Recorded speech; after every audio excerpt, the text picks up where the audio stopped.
गोष्टींवरती कन्फ्युजन होत असतं आणि तेच आपण इथं क्लिअर करतोय. जसं इतक्यात बघितलं की जसं मास आणि वेट मध्ये बऱ्याच विद्यार्थ्यांचं कन्फ्युजन होतं. मास हे काय की एखाद्या द्रव्य संचय, एखाद्या वस्तूच्या ठिकाणी असणारा द्रव्य संचय म्हणजे मास, बरोबर, वस्तुमान. आणि वेट म्हणजे काय, वस्तुमान गुणिले ऍक्सेलरेशन ड्यू टू ग्रॅव्हिटी, त्यांचा मल्टिपल मध्ये काय येतं, हा मास आणि वेट मध्ये हा फरक येत असतो. तसं आपण आता स्केलर मध्ये जसं बघतोय, मास, स्पीड, टाइम, वर्क, एनर्जी, आणि वेक्टर मध्ये काय असतं तुमचा torque, momentum, acceleration, power, force, velocity.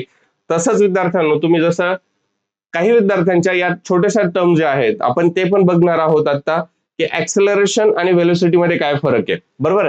तर तत्पूर्वी जसं आता डिस्टन्स हे कव्हर केलेलं आहे. डिस्टन्स म्हणजे काय, actual path covered by the object. तेच जर रिलेशन आपण स्पीडशी जोडलं, की एखाद्या ऑब्जेक्टने पर्टिक्युलर अंतर एका युनिट टाइम मध्ये किती अंतर कव्हर केलेलं आहे ते जर आपण स्पीड मध्ये मेजर करत असतो, मग मीटर, किलोमीटर आपल्याला माहिती आहे, बरोबर. आणि डिस्प्लेसमेंट म्हणजे काय, short path directed by the object in a particular direction. हे तुमचं क्लिअर असायला पाहिजे. आता आपण काय करूया विद्यार्थ्यांनो, आपलं जे व्हेलोसिटी आहे आणि डिस्प्लेसमेंट आहे याचा भाग कव्हर करून घेऊया, किंवा ऍक्सेलरेशन आपण म्हणतोय ते आपण कव्हर करून घेऊया. What is a velocity, what is a acceleration, ज्याला आपण त्वरण पण म्हणत असतो. व्हॉट इज अ ऍक्सेलरेशन, गाडी ऍक्सेलरेट करत असतो आपण, बरोबर. सो ते पण आपण कव्हर करून घेऊया विद्यार्थ्यांनो. बघा, व्हेलोसिटी म्हणजे काय, एक पर्टिक्युलरली डिस्प्लेसमेंट किती झालेली विद्यार्थ्यांनो, त्या ऑब्जेक्टची डिस्प्लेसमेंट एका पर्टिक्युलर युनिट ऑफ टाइम मध्ये किती झालेली आहे, ही व्हेलोसिटी असते.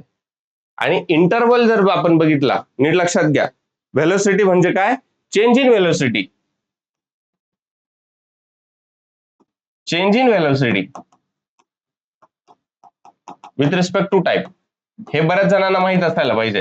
गाडी आपण ऍक्सेलरेट करतो, सर मी पहिल्या 15 मिनिटांमध्ये गाडी 50 किलोमीटर घेऊन गेलो, सर पुढच्या 15 मिनिटांमध्ये मी गाडी 40 किलोमीटर मी घेऊन गेलो. म्हणजे change in velocity with respect to time, एका पर्टिक्युलर युनिट ऑफ टाइम मध्ये त्या गाडीची व्हेलोसिटी किती चेंज झालेली आहे, तर त्याला तुम्ही म्हणाल त्वरण किंवा ऍक्सेलरेशन.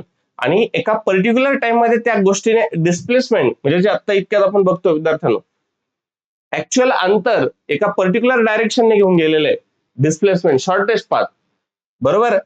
ते जर कव्हर केलेलं असेल, किती अंतर केलेलं आहे एका युनिट टाइम मध्ये, तर ती व्हेलोसिटी असते. या छोट्या मोठ्या गोष्टी विद्यार्थ्यांनो तुम्हाला निश्चितच कन्फ्युजन करत असतात, आणि ते कन्फ्युजनच आपल्याला दूर करायचंय. युनिट काय असतात ते आपण नोट्सच्या माध्यमातून देतच असतो, आपल्या आपल्या या चॅनलवरती किंवा आपल्या प्लॅटफॉर्मवरती आपण त्या गोष्टी परिपूर्ण पद्धतीने प्रोव्हाइड करत असतो. मात्र इथं कम्पॅरेटिव्ह स्टडीने कन्फ्युजन दूर करत चला, एक एक बाबी पदरी पाडत चला. आलं लक्षात? चलो फटाफट समजून घ्या विद्यार्थ्यांनो.